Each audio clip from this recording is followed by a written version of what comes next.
Thank you very much. Ladies and gentlemen, first of all, my thanks to B4E as well as the Club of Rome for giving me this platform for articulating some of the issues which directly as well as indirectly impact on the working of the coal sector.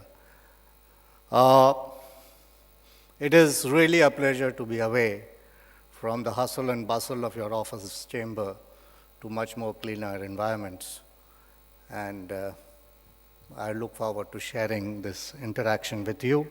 It is my privilege to speak after Mr. Shamsaran, with whom I had a very brief interaction. But in that brief interaction in Tokyo, he is a storehouse as far as climate change issues is concerned. And I got a lot to learn from him when we were discussing about the coal sector and its connection with the climate change. And after what he has spoken, which is virtually covering the entire canvas of what all clean energy is all about, my talk may appear a bit elementary, but I will still make an attempt.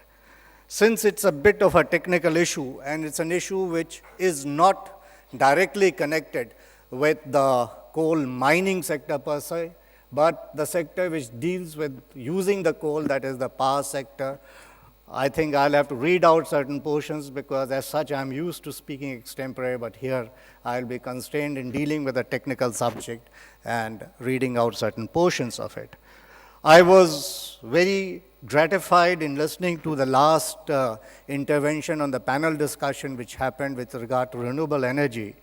And if only renewable energy really developed the way it ought to and should be, a lot of pressure would be taken off us in the coal sector with regard to meeting the energy requirements of the country. I know a lot is being done, but a lot still remains to be done. Until that is done, coal remains as the mainstay of energy, fossil fuel for generating the energy which is required for the high economic growth of the country. In fact, only the other day we were in the Planning Commission, the Power Secretary and myself, as to what would be the breakup and what would be the coal requirement. And for the year 2013-14, it came to very nearly about 77% of the power generation in the country would be on coal-based thermal generation. We will have to accept it, and as Mr. Saran also said, that maybe for the next 2-3 decades, this will be the position. Having said this, the various targets for stabilizing carbon concentrations cannot be met without a major transformation in the way energy is produced and consumed. I am told that the energy sector, broadly defined, accounts for nearly 60% of the global emissions, and a stable climate will require reduction in the rate of energy intensity and the improvement in carbon intensity by a factor of between 2 and 3 with respect to their historical levels. CO2 makes up almost 80% of the human-induced GHG emissions, and coal use is one of the many human activities which generate GHG emissions. The major concern is, and as was mentioned by Mr. Saran, as to how to make the efficient use of fossil fuels. A more efficient use of fossil fuels will have a twofold effect. The twofold effect is conservation of your resources through more productive energy flowing from the basic resource that is coal, as well as a much more cleaner environment. I was recently in Japan where I was given a presentation as to what are the various thermal energy factors which are there in the country, which are there in the world. Japan is striving for an overall thermal efficiency factor of somewhere between 45% to 50%. What I was told, I stand to be corrected, that because this is a sector in which I'm not directly involved with, but what I was told was that in our country, it's somewhere around 30% in the efficiency level.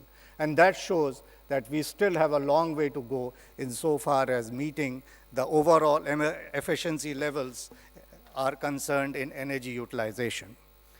Continuous improvements in technology have dramatically reduced or eliminated many of the environmental impacts traditionally associated with the use of coal in vital electricity generation. Viable, highly effective technologies have been developed to tackle the release of pollutants such as oxides of sulfur and nitrogen and particulate and trace elements such as mercury. A 1 percentage point improvement in the efficiency of a conventional pulverized coal combustion plant results in a 2 to 3% reduction in CO2 emissions. Improvements continue to be made in this country in conventional PCC power station design, and new combustion technologies are being developed. These allow more electricity to be produced by less coal, known as improving the thermal efficiency of the power station. Efficiency improvements include the most cost-effective and shortest time lead actions for reducing emissions from coal-fired power generation. This is particularly the case in developing countries where existing power plant efficiencies are generally lower and coal use in electricity generation is increasing. Not only do higher efficiency coal-fired power plants emit less carbon dioxide per megawatt, they are more suited to retrofitting with CO2 capture systems. Carbon capture and storage, CCS, offers the opportunity to further reduce CO2 emissions to the atmosphere from coal-fired power plants.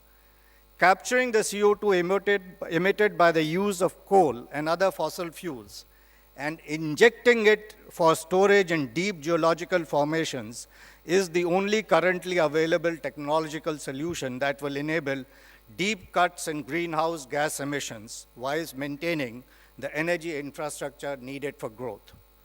CCS technology at present is at research and development stage and is understood to be high-cost technology, and safety and social acceptance are yet to be proved.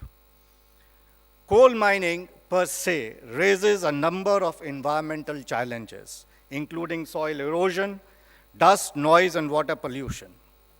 We have taken steps, a number of steps in this country, in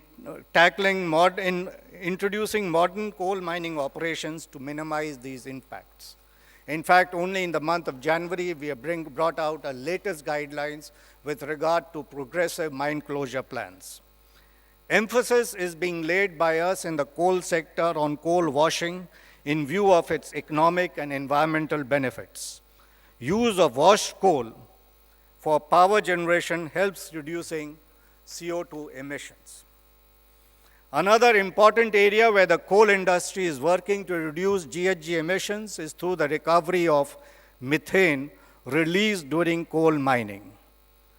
Government of India has formulated a policy for the development of coal bed methane, and 33 blocks have been offered for exploration and exploitation of carbon bed methane thus far in the 4 rounds of bidding. We recently had very intensive discussions with the Ministry of Petroleum and Natural Gas, whereas Coal India will go in for a very intensive exploitation of coal bed methane from their coal bed areas in a simultaneous exploitation of both coal as well as coal bed methane. Another issue on which we are working and which was mentioned was with regard to the coal gasification policy. We have in the Ministry of Coal developed a coal gasification policy, which is in the draft stage, which has been circulated, and we will be very shortly finalizing it and bringing it out into the public domain and implementing the same. As far as the coal sector is concerned, we are very conscious of the fact that not only coal will remain as the mainstay of energy production in the country, but because of the requirements of the national climate change requirements as well as international climate change requirements, we will have to keep the focus on cleaner operations as far as mining is concerned and more efficient use of coal as far as thermal generation is concerned. Thank you very much.